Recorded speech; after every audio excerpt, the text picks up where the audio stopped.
I own so much equipment now. I can make basically anything,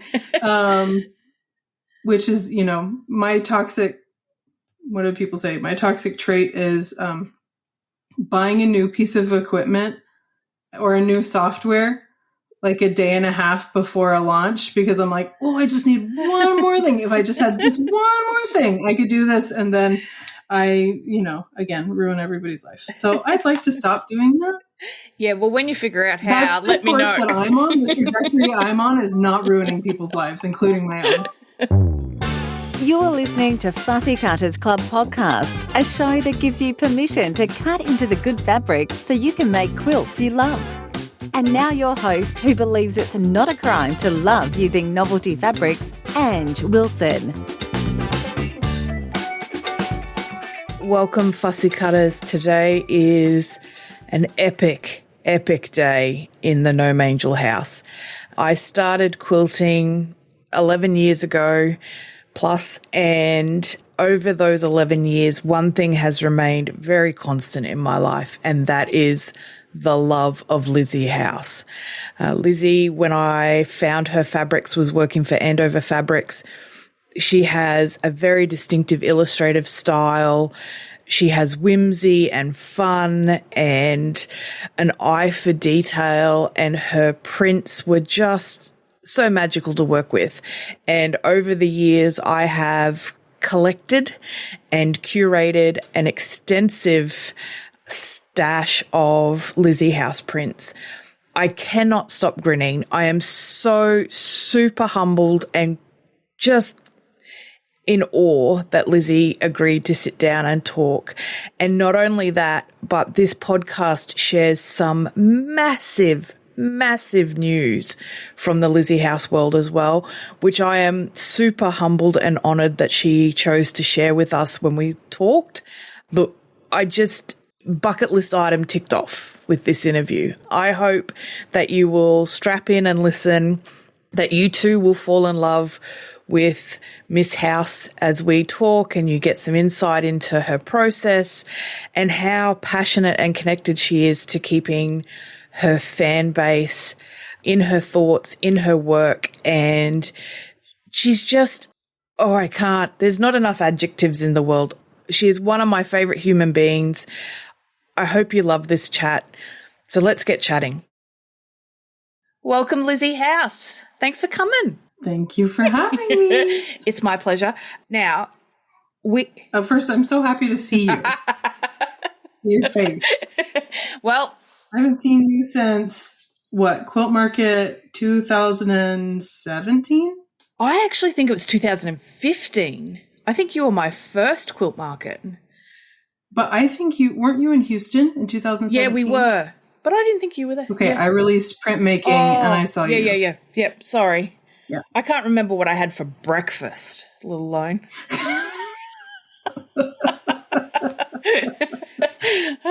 I understand that now. After you have kids, you're like, where did all that brain power go? It went to making sure that they've eaten. Yeah, and they're still breathing. And that they've used the bathroom and that they've done all the things. Like, no more space. Yeah, our kid's now 11 and I still have baby brain. It's just there. It's just there to stay. Yeah, it's the pressure of having to keep someone else alive. Yes. And that's exactly hard work. And I think, how did they do it before, like, when they didn't have houses and they didn't have supermarkets, and I'd have been stuffed. But yes, so a lot's happened since 2017, which feels like just yesterday in some ways, but in other ways it feels like eons ago. A world away. Yeah. So do you want to tell us, so printmaking was your last line with Andover? Printmaking, and then the following year they released, I think Asterisks came out at the same time as printmaking, that full collection. And then I think it was in 2018 that they released a bunch of colorways of the constellations. Yep. And so, but I didn't go anywhere for that. Yeah. So if anyone knows me, they know that you are my first love of fabric. And so it broke my heart when you left the fabric world. But you did something really nice for all of us in that you went into stationery. There's a nicer word for paper goods. Yeah. And so we could still get our Lizzy House fix. And it's great because I've got prints here and I've got washi tape and I've got stickers stuck everywhere, and I got my fill of Lizzy that way. But now you've just announced that the paper goods is taking a different direction as well. And you've got, what are you doing? If that's... What am I? What are you going to be doing? What are you doing, Lizzy? It's been so interesting for the past 2 years doing the paper goods. It was really kind of a school for manufacturing, because that's what it is. You're running any kind of like gift or stationery or any kind of business like that. It's about your vendors. Like, it's about your relationship to your vendors.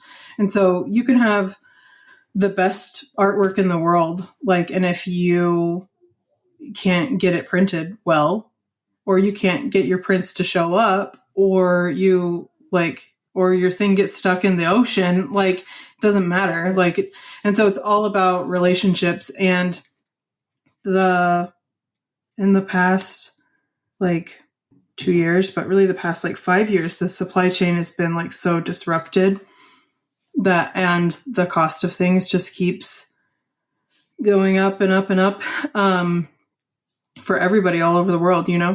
It's just become more and more challenging. And so I'm just like, okay, why are we doing this?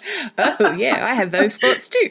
I mean, I love the stuff, and I know that people have loved it, and that is so fun to me. But I can step back and say, I've really learned a great deal from this, and I feel like my abilities have grown so much. I can use this. I can use what I've learned when I want to, instead of every 2 months doing a completely new release of like 50 new products. I'm a psycho. Like, I'm so bad, just like destroying my life and my family's life so people can have stickers. Yeah. Like, and so I'm just like, because it never grew to a point that it could sustain itself. Yeah. That I could hire people for shipping. I'm so bad at shipping. I get so much anxiety around it. Like, I feel you. So I'm the anti-Amazon. Like, it takes me 3 weeks to get things out instead of 2 days, And so and then every time like I would have to ship a sale.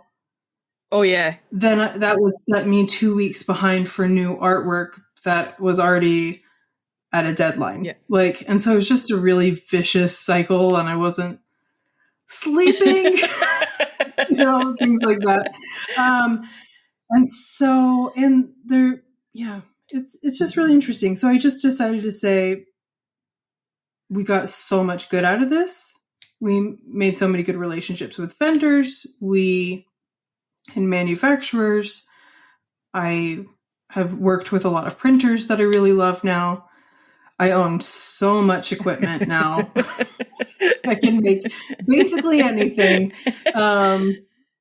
which is, my toxic, what do people say? My toxic trait is buying a new piece of equipment or a new software like a day and a half before a launch, because I'm like, I just need one more thing. If I just had this one more thing, I could do this. And then I, again, ruin everybody's life. So I'd like to stop doing that. Yeah, well, when you figure out how, let me know. The course that I'm on, the trajectory I'm on is not ruining people's lives, including my own. Yeah, we're so having the same thing at the moment. I started seeing a business coach about 6 months ago, and he was like, after the first meeting, he went, "Your problem's going to be focus." You need to pick one thing. He's like, actually, you're the problem. Well, yeah, he did say that at once on stage. But he was like, pick one thing, and when all the other shiny stuff comes along, you say, no, I'm delivering that one thing. And I was like, Right. but that's not fun. That's When's your birthday? May 7. Oh, so you're right on the cusp of Gemini. And so you're a Taurus and a Gemini. So I'm like, I'm sorry. I'm just a straight up Gemini. Like completely Gemini, and it's so hard. he goes to me, what's your dream job in your business? And I was like, I just want to be the creative director. I want to come up with the ideas, and then someone else can worry about implementation and whatever, all that stuff. And so that's been a very difficult lesson I've struggled with. But I found that because of those things that I got sidetracked on, it meant that my consistency really suffered. And when my consistency suffers, Yeah, you're just singing my song. You're just like I wrote it all down and you're reading it now. but like, this is how bad it's gotten. I have this. This is my sign that I keep next to my. Consistency is key. It's a bunch of keys. It looks like a sign for an escape room. Yeah, I might just change the name of the studio to my escape room. But it's really, and because, like, and it was really funny. I used to think if I didn't turn up or I turned up a day late, it was no big deal. People weren't paying for it, so it was no big deal, right? And then we got a house cleaner, and she would not turn up some weeks, and she would like let us know that she wasn't coming the next week, like the day she turned up. Sort of like it was a real, you never knew when she was coming. It was like a treat to get a house cleaned because she turned up. And so it was a really good lesson in why consistency matters. It was like it came along at the right time to go, okay, because she did an amazing job, and she was really lovely, and I loved having her come and seeing her, and I loved the after effects of having her in the house, and she was just amazing. But that lack of consistency really took away from all of the amazing. And so Yeah. it's a really... I've dealt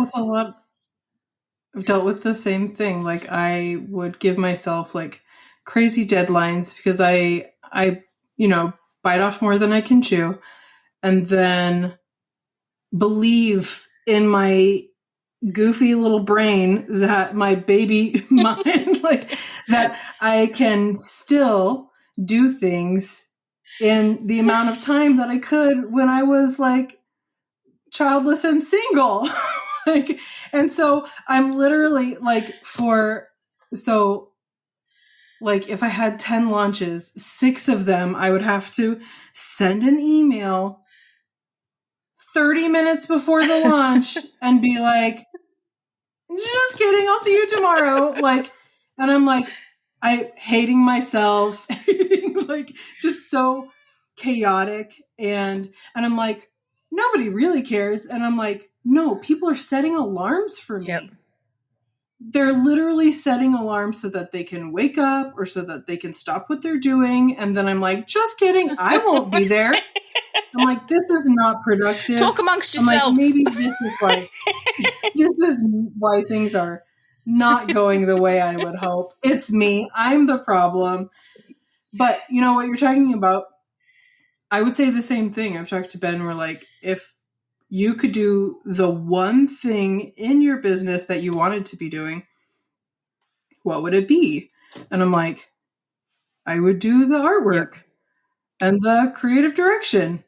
And then I would have a financial officer, and I would have, 4 or 5 people do all of the shipping, and I would have a marketing team. I would be none of those people. Yep. And then it's like, okay, then why can't you let that go? Yep. It needs to be done properly.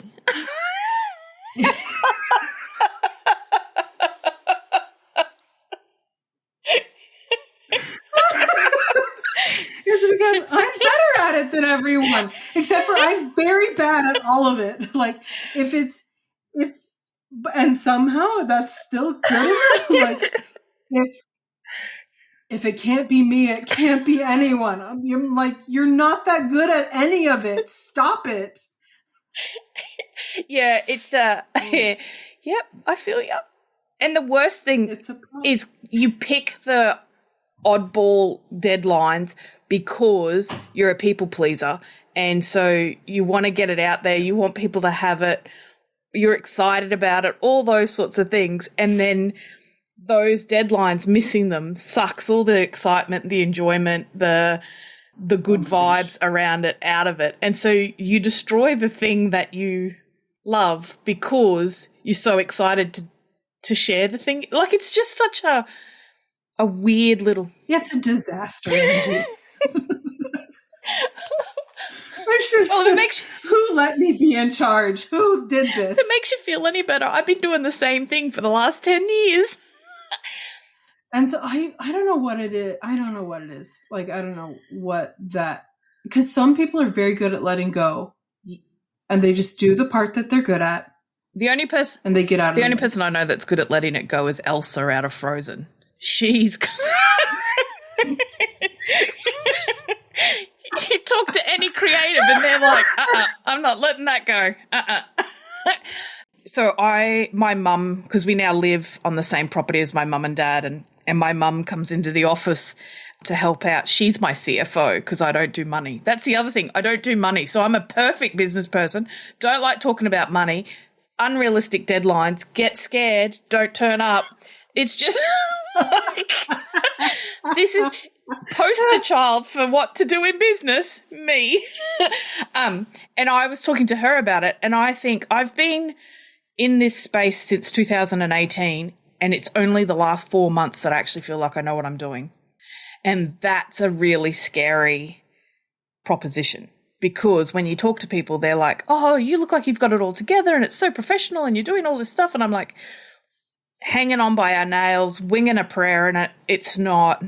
And there's so many things I can look back over the last 10 years and go, I didn't deliver on that. I said I was going to do that, and then we didn't do that. Or I didn't deliver that the way I thought I would do it. And, you know, so it's all of those things.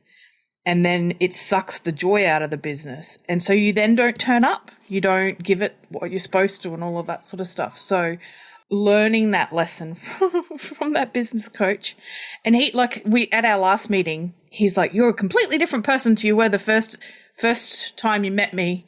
First time you were here, you were crying and blubbering and carrying on. And now look at you. I was like, oh. You're like, I'm paying you. Cool. Yeah, buddy, tell me what it's really like. Oh my gosh. So, but he's right. Like, we're just focusing on the 3 things that we want to do, where I'm trying to say no to all the shiny stuff, keep focused on those things, and not put myself in the same position that we were in for the last 10 years. And some people do that. Like, some people get that journey faster. Some people take longer. It's not a comment on my intellect that this is where we're at, or my value as a person. Sure. It's just, it is what it is. And so we're working with, because I do some things really well. Like, I absolutely crush some stuff. But then there's other things where I'm like, I don't do that very well, but no one else can do that bit. So, but yeah, it's a balance. So now that the paper goods, you're kind of taking a different direction in the paper goods, what are you going to fill your time with? I mean, I have no problem filling my time with a 4-year-old. Show me someone who doesn't have time, like, who doesn't have a problem filling all of their time. So what with the whims of a 4-year-old? What are you going to fill your time professionally with, Miss House? What's coming up? Do I have to do anything, Angie? Do I have to? Yes, your adoring fan base would very much like you to be doing something very specific. So, are you ever going to go back to fabric? I am. I already told you. And the Oscar goes to... You what? Colour me surprised. So, for those that don't know, your massive announcement came out on May 8 that you are going back to fabric with Moda. So, can you tell me all about it? Sure.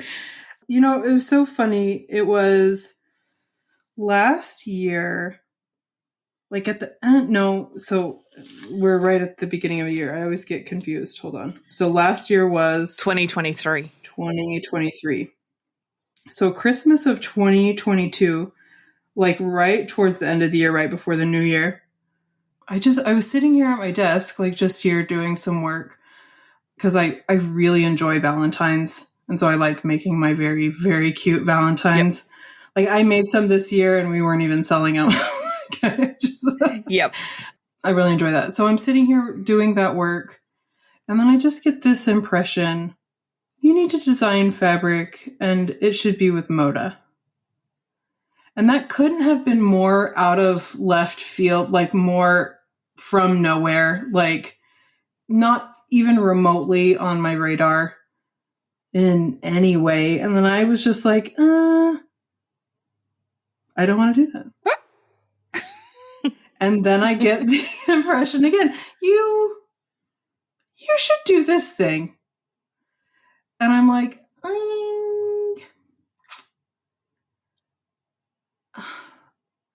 okay. And so I send an email to Lisa Alexander, who I've known for ever, like since I got into the industry in 2007. And I was like, hey, maybe this is totally random, but what would be the process for designing for you guys? And she's like, I'm so excited to hear from you. Give Jamie a call. And so I emailed Jamie, who's over the art department. And I said, hey, I don't know if you know who I am, but I designed for a long time. I took a big, long break. And can you walk me through what the process of designing with you guys is like? I said, I don't know if you're looking for new designers. I don't know what your deal is. But I just wanted to say, hey, and maybe we can talk. Immediately emails me back, gives me her phone number. She and I set up a call.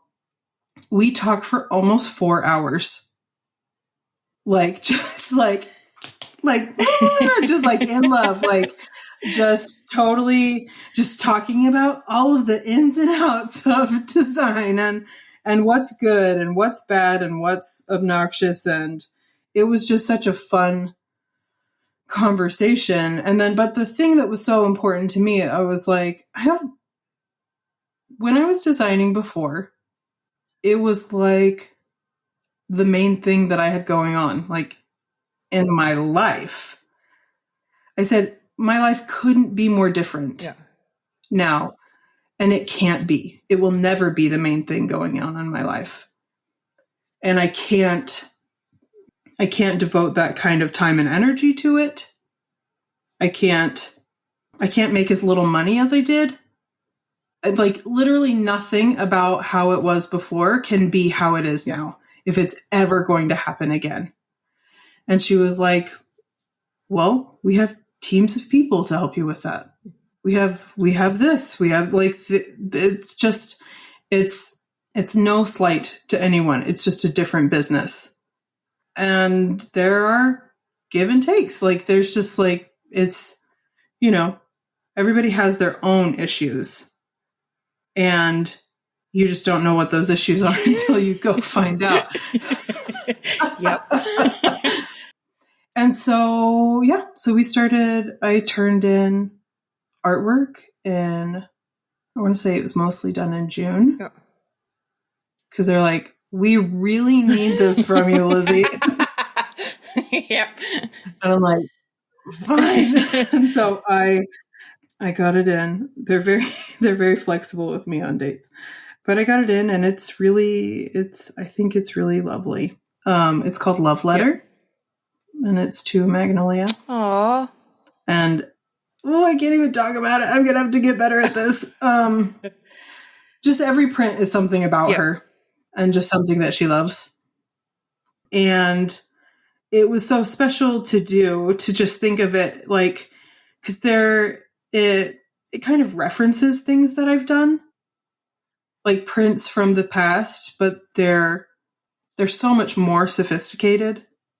And I just think that myself as an artist, that I've changed as a woman, as a mother, like all of these things have changed so much since I started, in 2007. It's a really long time. It's almost 20 years. And I'm like, how is that possible? I'm only 24 years old. That's funny because I'm only 22. You're even younger than I am. Very mature for my age. Well, it's really funny because in Christmas in 2022, I was sitting in the lotus position, sending out vibes into the universe to say, Lizzy, do fabric with Moda. Come back. With Moda, you said with Moda. So, Dear universe. Look, I am sure I will not be the only person who will gush and be so happy about the fact that you are coming back to fabric.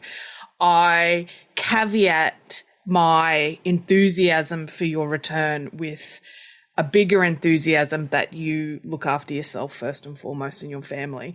And I will be here for whatever fabric you put out and whatever that looks like. But don't do it at the expense of keeping us Muppets happy. So sure, I think that's been one of the most that has been one of the most rewarding parts of working with them, is that I know what I'm doing and they know what they're doing. Yeah. And so I can say my changes are brief. The things that I need fixed, I can be really concise. They can be direct. We can we communicate well, and then I can just let it go. But that's a maturity. Because I think it is maturity. When I was working before, if it wasn't exactly the way that I saw it or wanted it or the color or whatever, I wouldn't let it go. And now I'm just let's move on. I don't have time for this. You don't have time for this. The point of this relationship is to produce beautiful things and to make money. Is to that. I'm not designing fabric out of charity. That's really funny because, like I said, I don't do money at very well, right? And and so a lot of times I feel really guilty about charging what we charge. And in theory, for some of the stuff, we should be charging way more and we don't. And then I give a lot of stuff away. And my CFO, my mother, said to me, you realize every time you do that, you're giving them $20 out of your bank account.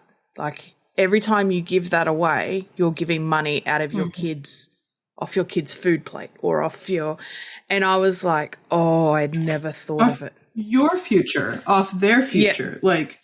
And so now I've become I'm still really generous because that's who I am by nature, but I am a lot more mindful about the fact that I am in this to make money, which we don't often say. I'm not in this to be Jeff Bezos. I don't want a giant phallic-shaped rocket ship named after me. I just want to be able to feed my kid and send him to school, right? So it's not like I'm out here price gouging. I'm charging what I'm worth for a service that I do consistently now.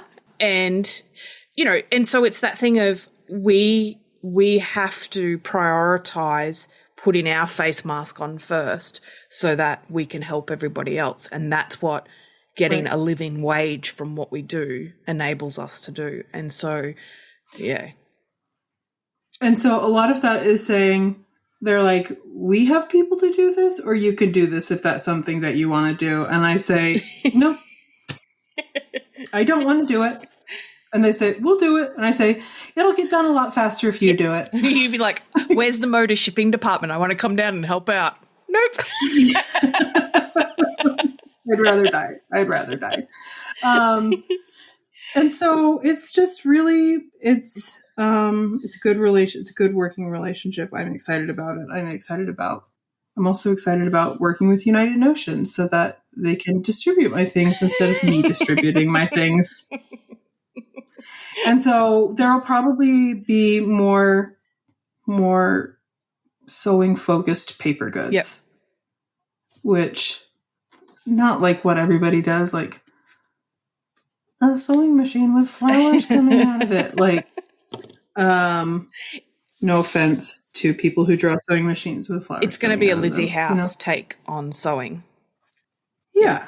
But also just, I don't know, just like craft in general. I just really love, I think what it comes down to is that I love making things and I love teaching. Yep. I'm a good teacher.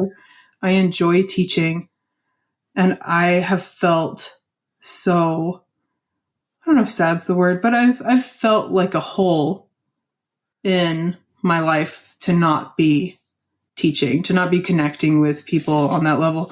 I always say, like, yes, I was teaching the meadow. I was traveling and teaching that, but I feel like so much of what I do is just shine a light back on really the women in my classes to believe more in their own abilities to like trust themselves and to make beautiful things. Yes. Like, and that is so much of what those classes really like felt like.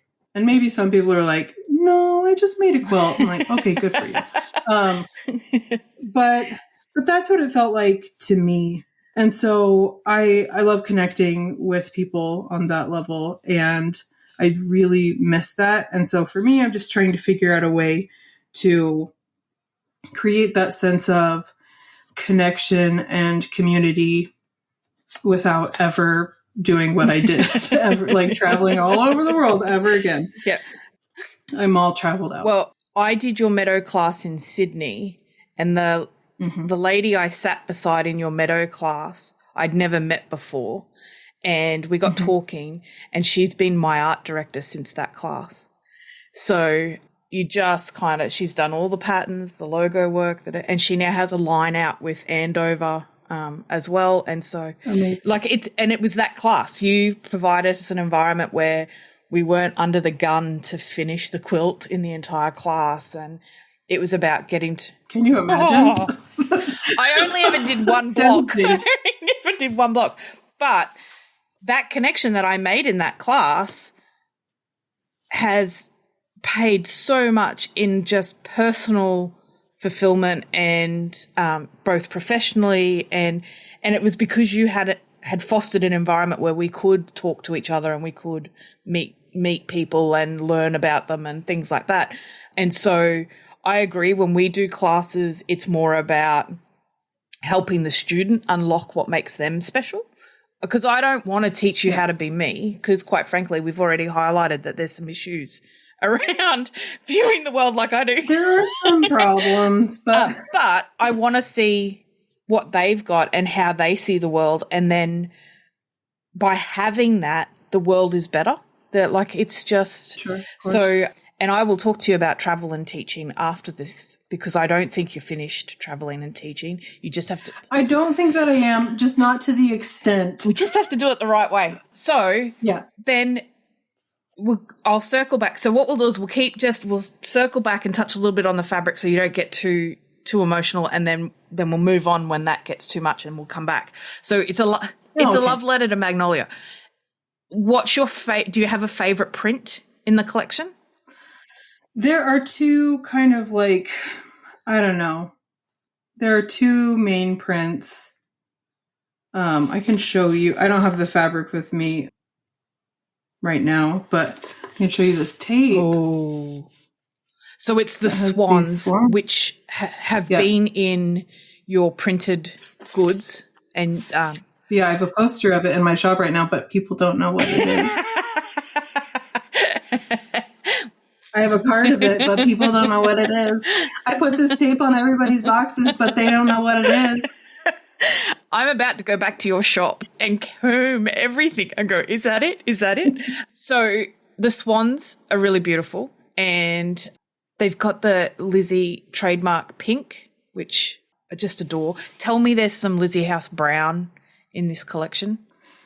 Let me see. Let me pull up these. I pulled up the pictures of the collection. I don't have my strike-offs right now because they're in Canada being photographed. I do have, I'll send you these pictures so you can see. You might expire. Like, I don't know what's going to happen to you. I'm actually concerned. As we've been talking, I've been like, oh, we got quilt patterns coming up. Can I get, what will they look like in Lizzy House fabric? And I have two tubs of Lizzy House fabric that I have not been cutting into because I'm like, it's finite. I need to find the right project. And now I'm like, oh, there's Lizzy House fabric coming, which means I can pull this stuff out and I can mix and match it, and it can be all. It'll mix and match really beautifully. I would say that the palette of this, again, is more sophisticated than my stuff previously. But, when I was cutting up and selling the remains of my fabric from before, I don't know, I felt so much love for myself, if that makes any sense. And for the girl who did all that work, and just like really proud of her and really pleased to keep going. Yeah. So that there was more to say. The woman that you are now is built on the back of that girl. And so you wouldn't be here without her. And I think oftentimes we don't appreciate where we've come from. We're too busy looking forward and going, I need to get to there and I need to be better at this and da-da-da-da. But you've done some amazing things. Like, all of us have done amazing things in our lives. And so I kind of go, it's nice to hear that fabric still makes you happy, because it makes so many other people happy as well. And then the new stuff wouldn't be there without the older stuff. So right. So that's the other part of it, is that love letter is also to me. Yeah. I'm just anxiously waiting. Yeah, you want me to send them to you right now? Like refreshing. Let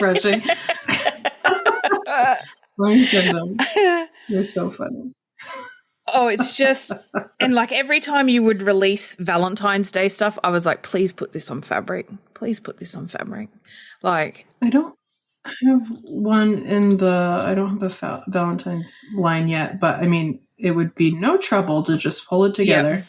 Now, this is the Fussy Cutters Club, and so we have to touch on a little bit of fussy cutting. When you design fabric, do you think about the end use for quilters, or do you kind of just do what's in your heart and then you wait and see how people use it, or do you come at it with an idea of how you'll space stuff? I am a quilter. Like, I think for a long time I was just like, I don't want to be like, I'm a printmaker. I don't want to be pigeonholed as a quilter. And then I was like, I'm a quilter. I don't want to be pigeonholed as like a craft person instead of a fine artist. And I'm like, I just finally got to the point, art school will really F you up. Like, it'll make you think that you have to decide about like what it is that you're doing. And the truth is that you should do things that bring you joy, and odds are that joy will spill over into, the lives of the people who interact with it, who it touches or whatever. And so I just got to the point, again, it's just that emotional maturity. I was like, I don't give a rat's ass about who thinks I'm what. I'm going to do everything and all of it, or none of it. And I'm just going to do it the very best that ever existed, because that's what's important to me. Yep. And so I love quilting. My mom is a quilter. I grew up with it. But before my first line of fabric came out in 2007, isn't that That's just so crazy. Oh, in my head, you're like 2007, and I'm like, yeah, we're in 2008, right? Like the other day, you're right. we were talking about how long we've been married, and it's 20 years, and I'm like, it feels like 2. Like, I don't remember. Ben and I this year have been married for 8 years. Isn't that insane? Yeah, but when I saw Magnolia before, I was like, oh, dude, the last time, like, to me, she's still on the inside. She's a baby. She's in utero. And instead, she's a 4-year-old with like a 5,000 word vocabulary. Like, yeah, so you're bananas. Always been a quilter. First fabric line. So before my first line of fabric came out, I was like, I gotta get around this. Like, I have to figure this out. So I made a quilt. It wasn't a quilt for anything other than I need to understand, because my mom had always quilted, but I hadn't really quilted. I've just been around it. I'd been in every fabric store in southeastern Texas, which is not a few. At the time, from 95 until 2003 when I graduated from school. I mean, the shop hop in that area, you're driving for hours and you're hitting 50 stores. It's insane.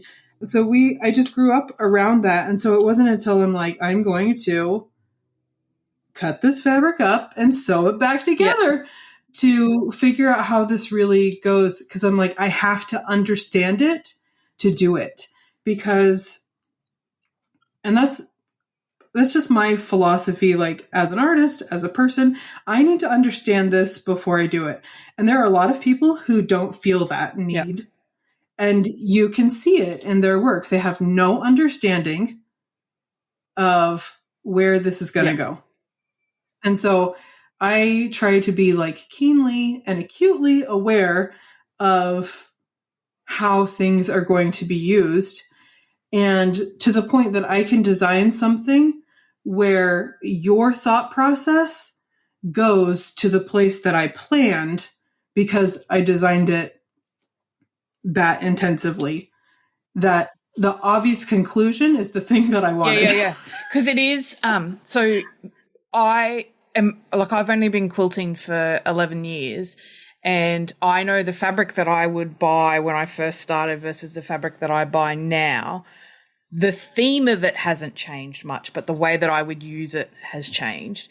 And scale. When I first started, I didn't fully understand and appreciate how important scale, both to the print and then the way the patch work that you're using that print in.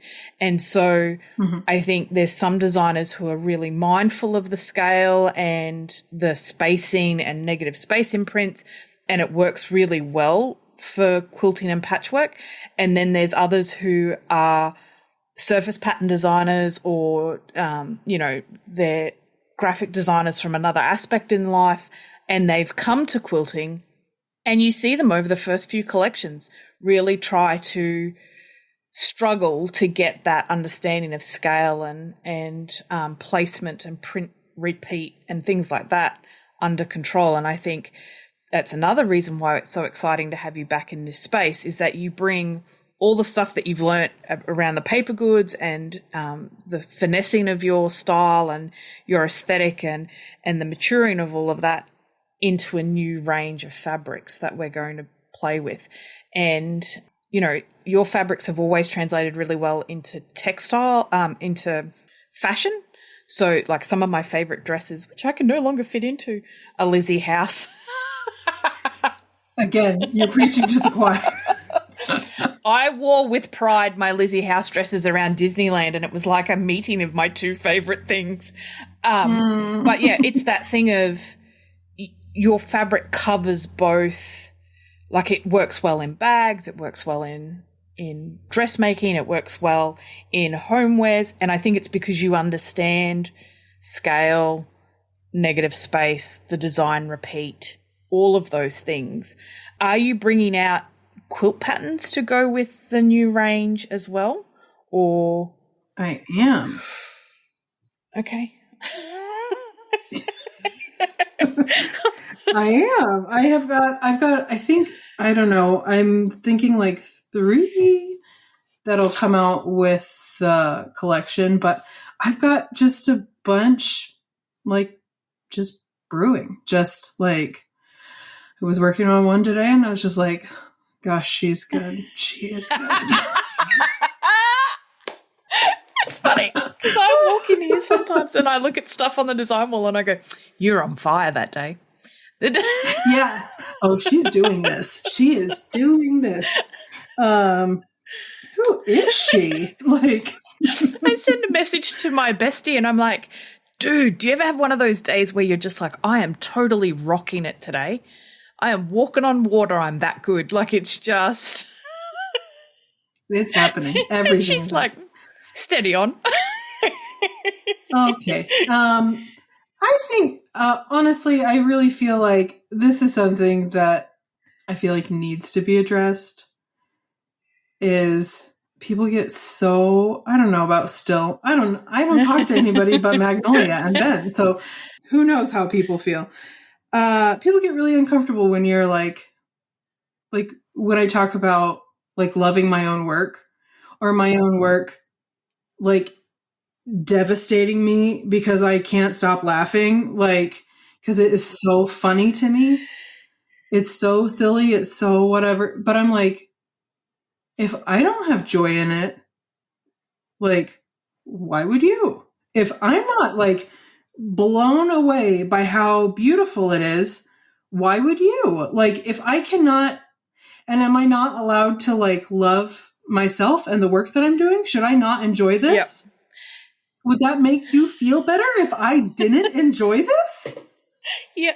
You know, and it's not like, it's not, I in no way feel like I'm like the world's greatest, but I feel good about my work and I feel better and better about it. And I feel like if some of that could enable other people to feel good about what they're doing, or to feel better about it, like to invest more in like loving themselves and loving the work that they're doing, I feel like people bringing that kind of joy to what they're doing brings it to everyone. Yeah, life's too short. Like, I always really find it interesting because people undoubtedly go, "Oh, what fabric should I buy?" And I'm like, "What do you love?" And they're like, and I'm like, there's no judgment attached to it. There's no right or wrong answer. It is purely about you. Be selfish in this moment. What fabric do you love? And when they buy the fabric they love, they make quilts they love, they use it more often, it's value for money, it brings them joy, which then overflows and trickles into other aspects of their lives. Isn't it funny that people pick stuff that looks like them? Yes. Well, always. But we have this, so yeah, but it goes into everything, right? So oftentimes partners start to look like Grant and I look like each other now. He just has. Ben and I do not look like each other. He just has a better beard on some days than I do. A better beard. Yeah. But like that, I mean, if you know yourself well enough, your work will reflect who you are. Sure. And so when people are like, "Oh, I know your quilt," if we're in a quilt show, I could pick out your quilt. And I think, "Oh, that's great. That means I've succeeded in doing what I do because that's me. You can find me in a crowd." And so I'm happy with that. But I don't know. Australians are really bad for it. We don't like people who big note themselves. The tall poppy syndrome is tall poppies is alive and well. And I think there's a difference between standing up and going, "I am the best at all of this. I am the Michelangelo of painting." And then there's the thing of saying, "You know what? That's my best. That makes me happy. That's better than the last one I did." Or, you know, I was really having fun that day and that's what I've created. And, and so I think I wholeheartedly concur. The more people that we can get confident in themselves And I think the other thing too is understanding that if it doesn't speak to somebody else, that doesn't diminish your value. That doesn't diminish Sure. what you've done. It doesn't take away from that. If your quilt doesn't get juried in to a show, it does not make that quilt not worthy, like all of those sorts of things. But I guess you don't sell things and you don't keep a news cycle full of fear if people are happy. And that's the bigger thing that's influence in it. And so to speak to that, I think that you need to understand your motivations for doing things. Yeah. Are you making a quilt to enter a show to win? Or are you making a quilt that you love, that you happen to enter into a show and it can go any way because you love the quilt?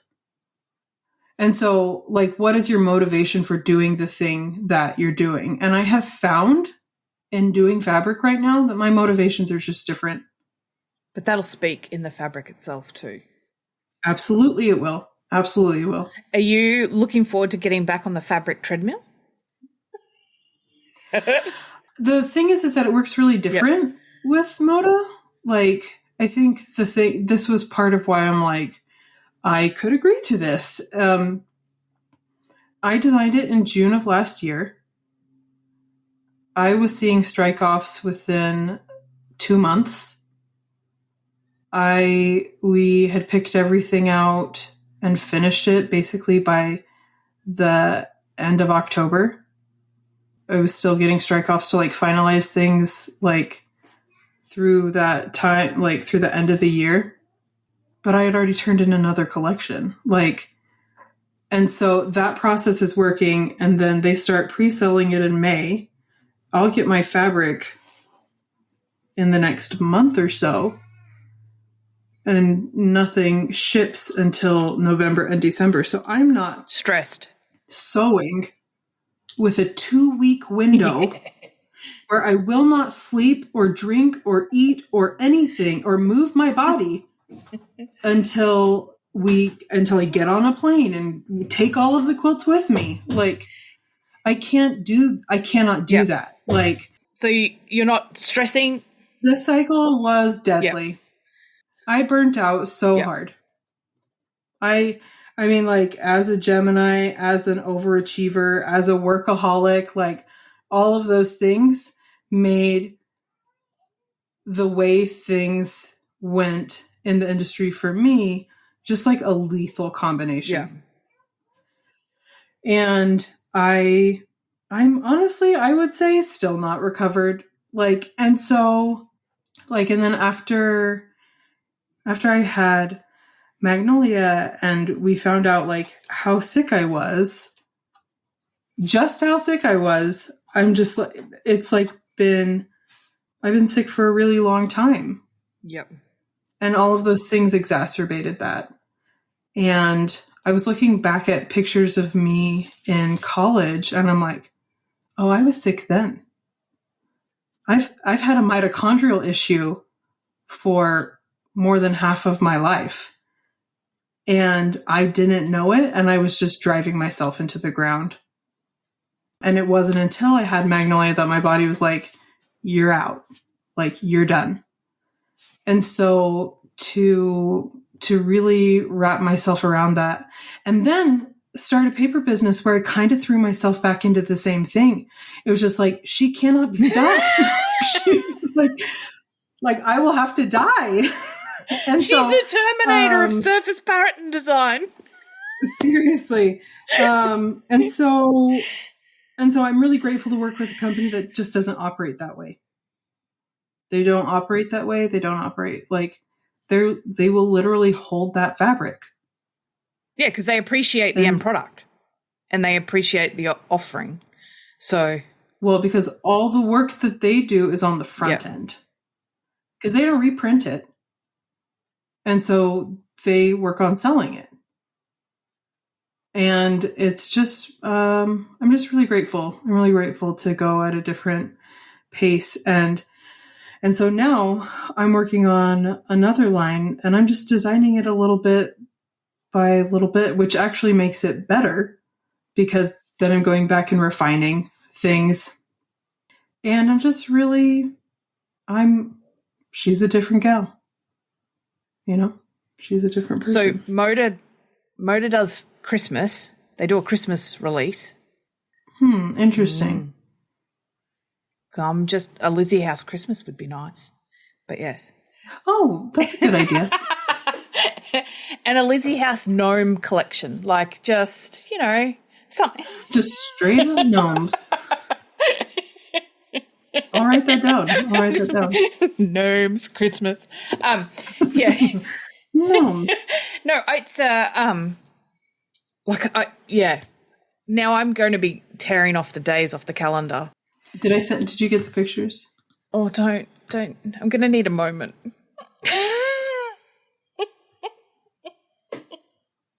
You're not allowed to show them to anyone, just so you know. No, sorry. It's that. Hope you're really good at keeping secrets. Yeah. My husband's going to have to hear about it for the next 70-something days, but he'll be... That's okay. Yeah. That's okay. He'll be fine. Now I've got to wait for the internet to download. It's just one thing after another. So Moda does paper goods and homewares and all of that sort of thing. So my assumption would be that we'll still be able to get Lizzy House accessories for our lives. Yeah, I have. It's just it's like a process, just getting stuff like either picked up with them or made with them. So they do a lot of items that they manufacture themselves, and I manufacture a lot of items myself, and so it's about meshing that. And so is there anything left that you haven't done that you want to do? Yeah, there are. When I say Lizzy Liberty of London House, I really want to make things that will really last. I want to make like heirloom quality things that you will keep, and that you will, because part of what I really dislike about the paper stationery sector industry is how disposable it is. Yeah, but I guess you are making stuff that lasts an heirloom already, because the quilts that we all make with those fabrics will go on to be heirlooms. Well, and so the fabric's a little different, but I also, in designing the paper goods that I did, I was like, when I go through a box of my mother's or my grandmother's or things that I have kept my entire life, I'm like, what is in the box?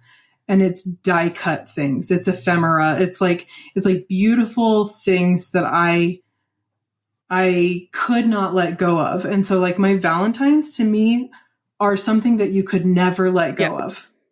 Like, how could you ever throw that away? I couldn't. That's the problem. I'm going to end up with a studio full of Lizzy House stuff. That's the point. How could you ever throw that away? You couldn't. And the mice that are, there's a little mouse reading in is it in a tree? You've got like a tree, and the little mouse that's reading, I'm like, that is for my dad. I'm like, yep. You're right there. Yeah. Yep. Look at that guy. So mad.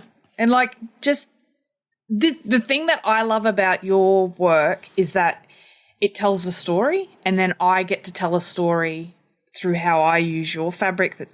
And so it's like you get sucked into that world of, I get to play with this, and that character then becomes, it's like you've created the character, but then I get to take it on a little adventure of its own. Now, I am going to need a moment because I am looking at and can I just say, the strawberries, I'm so glad. Like, it is just, it's like you went inside my head and went, what's she going to like and how will she use it? And there's new stuff, but the new stuff is just an extension of what you've done previously. Like, one of my all-time favorite prints of yours is the unicorn tapestry one. And I love it not for the unicorn. I love it for It's the foliage. and everything. Like there's little things hidden in there, and there's like strawberries and these little plants and this thing, and now I've got it with butterflies and bees. I say I've got it. I'm going to It's mine. when May comes, I shall be putting in an order with the distributor for bolts. But yeah, and the pearl bracelet. That's called Fairy Garden. Oh, see. It's just so lovely.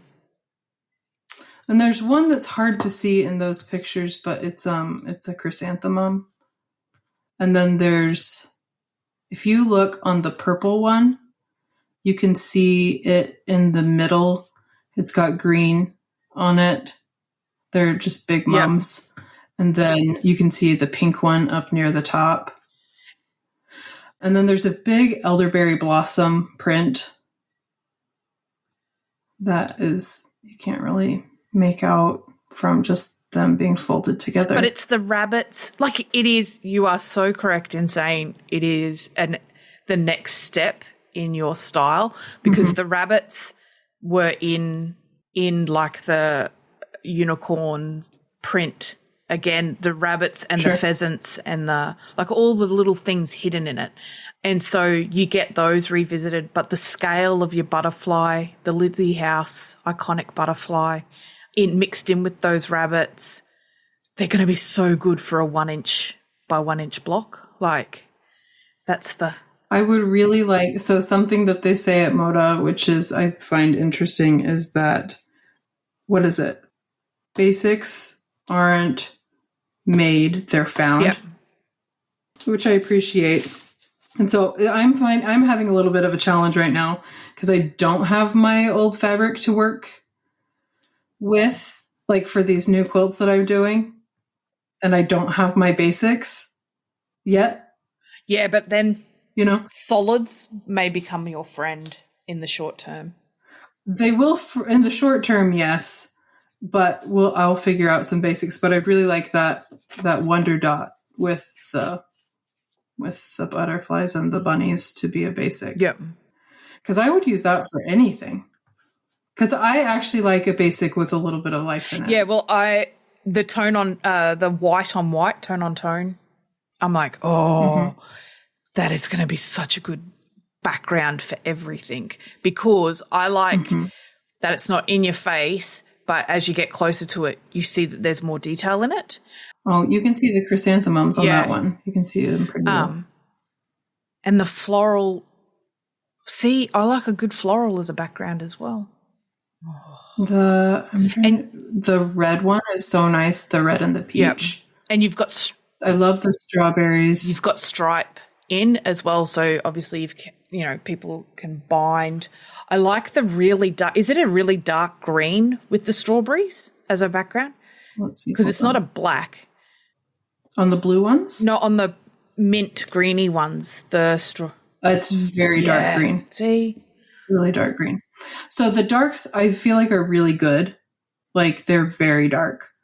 Like the blues are almost black, but they're not. They're just really rich. Okay, the fairy garden in the dark colors just kills me. Because it pops. Like it just... Hardcore. And Whisper has to be my all-time favorite utilitarian collection because I would use it in everything. Do you know, I started a real thing there. How many collections have come out that just knocked it off so hardcore? How many? Lots. 40? Lots.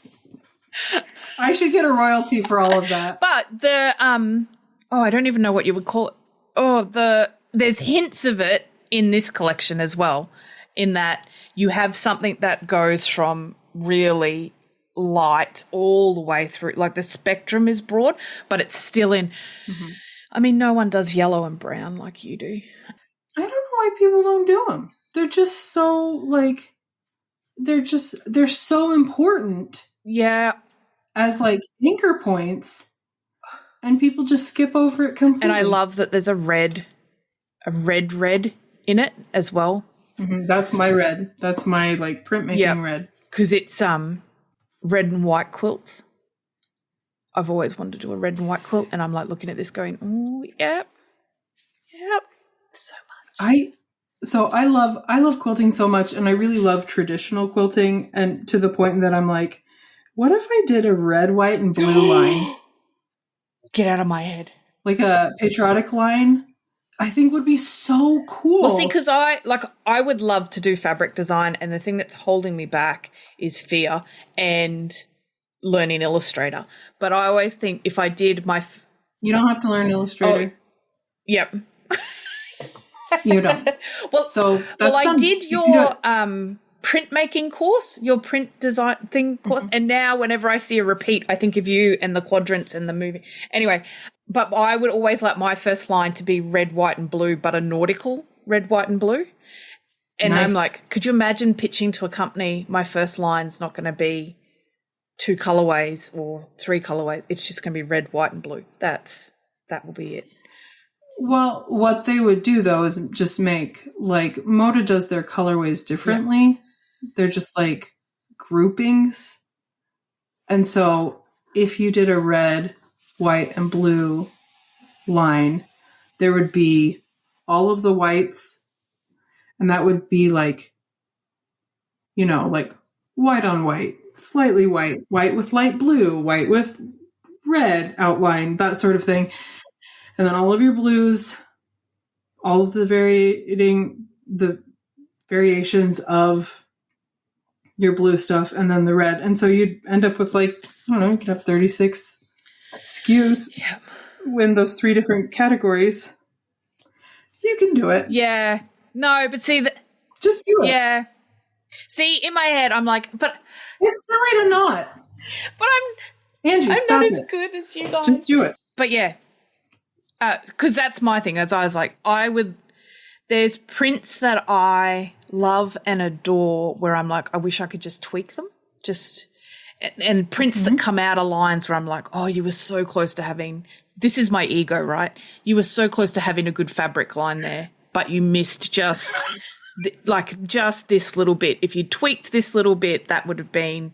Have you seen the reels on Instagram when they're like criticizing like $4 million homes? No. They're like walking down the street. I've seen a bunch of them. They walk down the street and they're like, it's a great house and everything, but those windows, that is not what I would have chosen. I would have never chosen that. That's not worth it. I would never buy this house. Like, and then you're like, that door placement? What were they thinking? This is, not worth it. I would never buy this house. Like, but that's my thing, right? So I look at the fabric and I'm like, I would consider myself in the same way people go to art galleries to look at art on walls. I would go to a fabric store to look at fabric because there is something about fabric design that just makes me happy, and I could look at it and analyze it and live in it and swim in it like Scrooge McDuck for days on end. And so when I see some collections, I'm like, oh, if only that wasn't – usually for me it's the scale is too close and I can't isolate a motif the way that I want to. And so I'm like, I wish there was like a whiteout pen for fabric that you could just remove the odd bits around it and stuff like that. And again, it's totally ego. It's totally up to me because I think that doesn't mean that's right or wrong.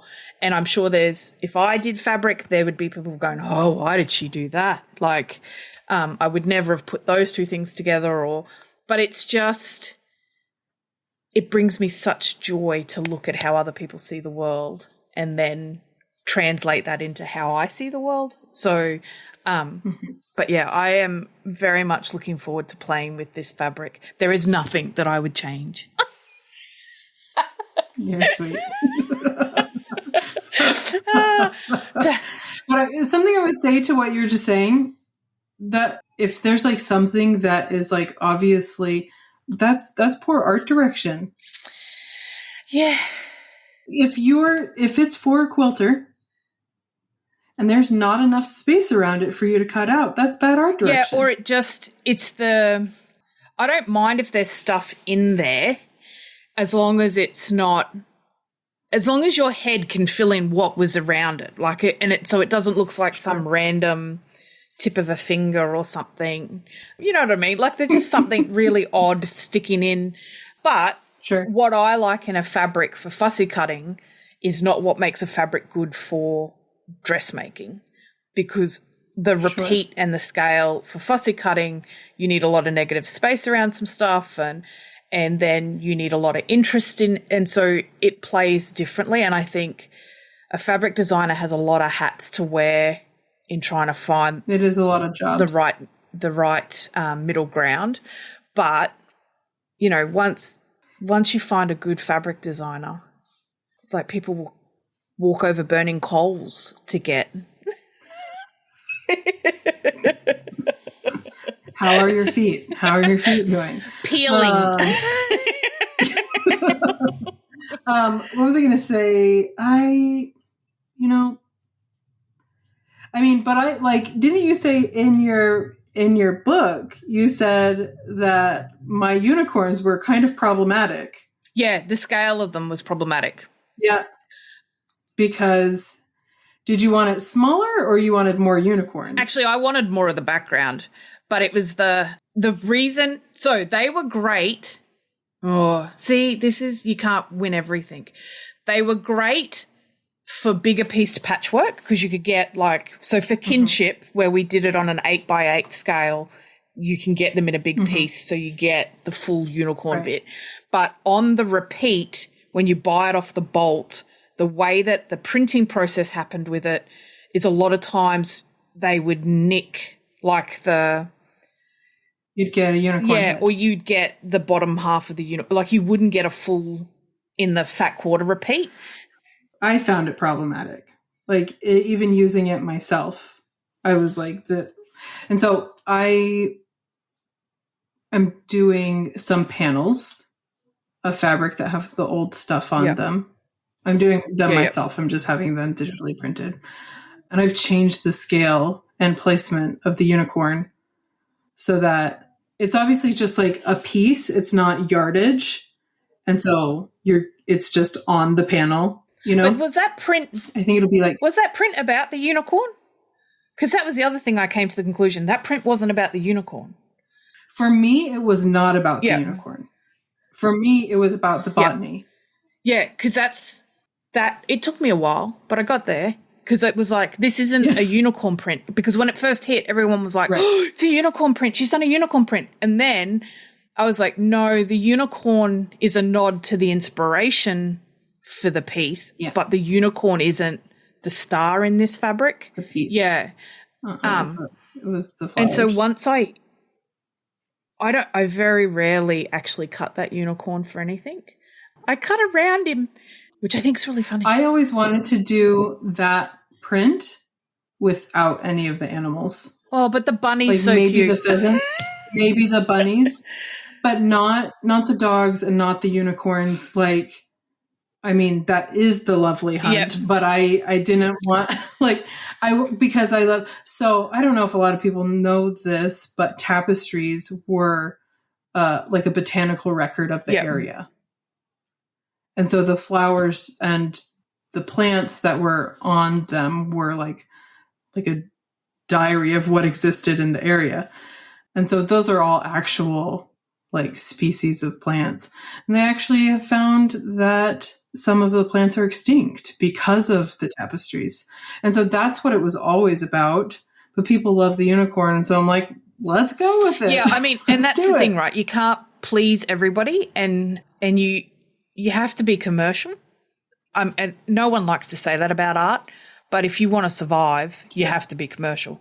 It is fabric design, textile design is commercial art. And so if that's what they want, that's what they get in some ways. But then I think, like I said, it was never about the unicorn for me. And I hoard that fabric and cherish it, but it's not because of the unicorn. It's because of the strawberries and the is it snowdrops or lily of the valley and the you know, like it's the plants and the colors in the plants, the poppies, the lantern flowers, and so the pincushions. everything in there. And some of my favorite moments have been getting those plants in a block where they're the focus. Like when I look at my Lizzy House city sampler, my favorite block is just the botany from that print with a solid it's a cross in the middle, and it's just the 4 squares and the little bits, and it's just all the flowers. It's not, there's no animal in, I lied, there might be a rabbit. I do have a weak spot for a rabbit, but it's just that background. There's no unicorn in it at all. And so, yeah, it's interesting to hear what you did it, right? You design it. And as you said before, if you see someone using it the way that you've thought about using it in your head when you're designing it, you consider that a win. But yeah, it'll be interesting to see how people, like, there's going to be excitement. People are going to be very excited and very happy. And I hope, as I've been doing this, like, it has been a lot of work, but I've been like, will people care? Will people care? Do they care? Do they want this? Did I like miss the window? And the truth is that I'm still being ripped off, so I guess I haven't, you know? No, you know what you have done is you've circled back to pick up all the new people. And that's I've been surprised by that. So many people who were quilting when I was designing have just stepped away from it.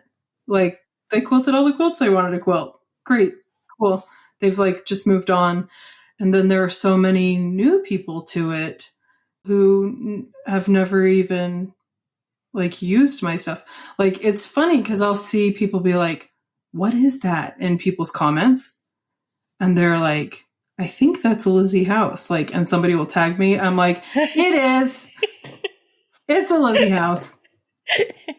But it's the thing that I find not frustrating in a bad way, but frustrating because I wish everyone could have all the fabric. Because I have such a deep, scrappy stash. When I use my stash and go to town with it, people are always like, what's that fabric? Where'd you get that fabric from? Where can I get? And you're like, dude, it's not in print anymore. It's, it's really old. It's from back in. It's ancient. But I look at fabric like people look at Antiques Roadshow. I go on a hunt to find the fabric, right? And so I will do the eBay and the Etsy, and one of my joys is to go into local quilt shops when we're traveling and see what they've got and find the odd stuff. And because then I have the travel memory attached to the fabric memory, and then in the quilt memory, and it's all interconnected.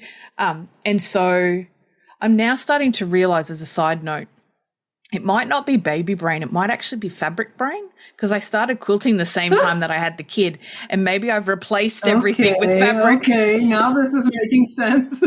I can remember. For me, it's just baby brain. But yeah, I mean, it's that thing of, fabric is cyclical in some ways, but if you buy what you love, it's always going to be in fashion in your stash.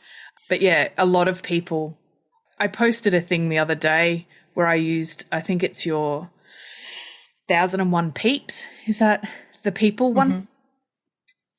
Oh, you posted the castle that's peeps. It. And someone messaged me, where can I get that? Do you have it in your store? And I'm like, no. No. You're like, if you've got a time machine, that's old. That's from 2009. Yeah. 2000 before I was sewing. Really... that's what so I didn't start sewing until 2011. And so a lot of your stuff I went on a hunt to get, but that brought me so much joy looking for it and completing a collection and all that sort of thing. And I was torn and conflicted when you were selling off your stash of prints, because I was like, I'm so excited to get them, but I'm sad that you won't have them. But then I think, you know what? I mean, I somehow still have like 50 bolts of things. Like, I mostly kept my basics just because I like my stuff. I like my colors. And it was stuff that I knew that I would want to use for a long time. But I love the idea of doing a short run, like a short digital run of stuff for people who either never had it, or there's a woman whose house burned down. Yep. And her entire stash got destroyed And like the thing she made, her baby, like the blue butterflies from natural history, or like what she made her baby's quilt from. And, you know, they lost everything. And that was the thing that she was trying to find. I didn't have any, like, but, and so in that instance, I'm like, let's print it again. Let's just.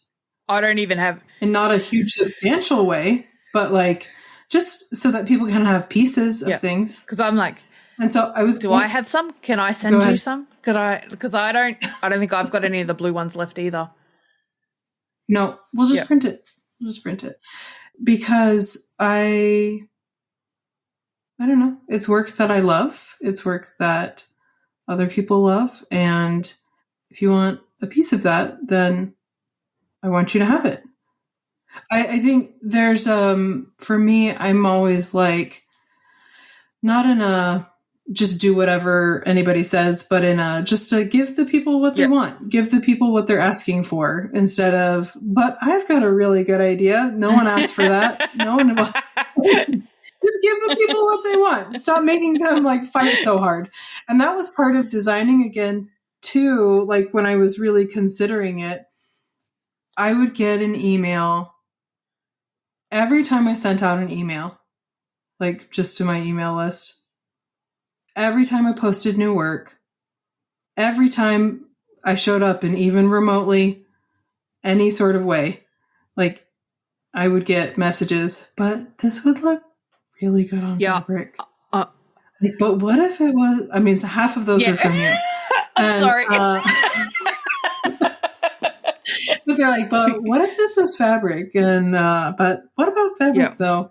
And I was just like, when there'd been enough distance, like there'd been enough space, and I really think that doing the paper goods business allowed me to say, I could make room for this again.